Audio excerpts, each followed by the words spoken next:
Amerika Serikat dan Indonesia meningkatkan status hubungan bilateral di saat kedua negara masih berseberangan soal perang Israel-Hamas.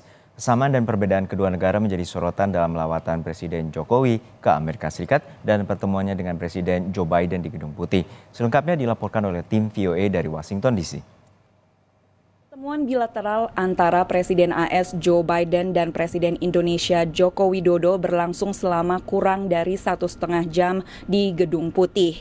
Jokowi beserta rombongan tiba pada pukul 4:15 sore waktu setempat dan disambut langsung oleh Presiden AS Joe Biden di Oval Office atau ruang oval yang merupakan kantor kepresidenan AS. Pertemuan bilateral kedua negara ini memang telah diagendakan untuk memperkuat kerjasama bilateral yang telah terjalin selama hampir 75 tahun. Namun setelah perang Israel-Hamas pecah sejak bulan Oktober, Jokowi menegaskan misinya untuk membawa agenda perdamaian bahwa perang Israel-Hamas harus dihentikan. Namun tentunya pendirian itu bukan hanya pendirian Indonesia saja, tapi pendirian 57 negara-negara anggota Organisasi Kerjasama Islam.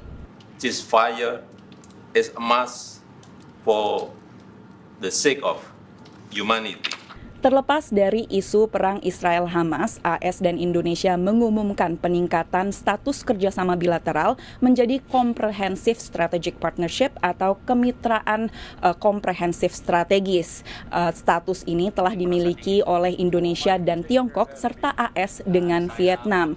Negara-negara yang memiliki status ini berarti prioritas diplomatiknya lebih tinggi sehingga kolaborasi antara keduanya terjalin lebih erat dan komunikasi terjalin lebih intens. Selain bertemu dengan Biden, hari ini Jokowi juga bertemu dengan Chairman Freeport untuk membahas mengenai penambahan saham di Indonesia dan perpanjangan izin tambang.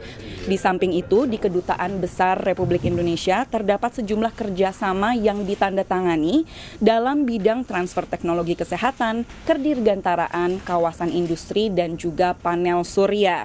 Sebelum bertemu Biden pada siang hari di Georgetown University, Jokowi juga memberikan pidato kepada diaspora Indonesia di AS. Jokowi mengatakan bahwa AS adalah negara yang besar dengan pengaruh yang besar pula, dan Indonesia membuka kesempatan kerjasama dengan negara manapun tanpa memihak kekuasaan manapun, namun memihak pada kedamaian dan kemanusiaan. Esok hari, pada sore hari waktu setempat, Jokowi akan bertolak ke San Francisco untuk menghadiri KTT APEC serta memberikan pidato di Stanford University.